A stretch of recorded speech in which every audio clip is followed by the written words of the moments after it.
Victoria's Department of Primary Industries and Dairy Australia recently conducted an evaluation of the contribution of the last 30 years of farm research, development and extension to Victoria's dairy industry. Dairy is our largest agricultural industry in Victoria, generating over $2 billion worth of exports. It also dominates the national production and export production. Governments and industry spend a lot of money on research, development and extension, which generates significant benefits. Well, in the 80s, the industry was suffering from very difficult economic conditions and milk pricing arrangements which were inhibiting its competitiveness. It's now a vastly more competitive industry because of the reforms that were undertaken right through to 2000 that deregulated the industry. We've also seen significant changes in the scale and sophistication of the farming systems, which again make it much more competitive.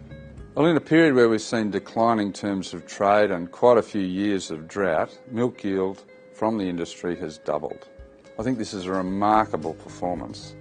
We've seen per cow production double, stocking rates increase, and the yield per hectare tripling during that time. This has been achieved through much larger farm scale, better farm systems, and much better feed production and feed conversion efficiency. RD&E adds to the contributions from farmers themselves, input suppliers and processors, and it accounts for about half the gains we've made in this study. The cost-benefit ratio is about $3.3 benefit for every dollar investment by governments and industry. The three major areas of improvement have been in the production and utilisation of feed, both in the pasture area and the supplements area, and also improved cow efficiency in terms of feed conversion efficiency.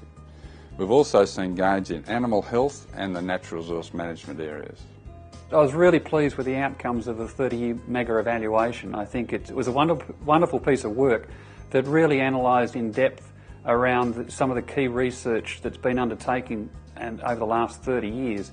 And I think we'll use those findings to help inform priorities into the future, where we might invest in a collective sense, in a collaborative sense. And I'm talking about investors ranging from government investors to private enterprise to organisations like Dairy Australia, and particularly under the framework, the national RD&E framework that's been established that we've titled Dairy Moving Forward. I certainly see the opportunities in the future as wonderful for the industry. We've got some, we know from a demand perspective, both domestically as well as internationally, there's strong demand growth. And I think we've got some really exciting technologies coming through around, for example, robotic milking, voluntary milking of cows, genetic research around animal performance and plant performance. So some great technologies that are coming through. And so linked to that with some of the initiatives we've got with people about attracting, retaining and developing people so they can make the most of the technologies, I think it really does augur well for the future for the industry.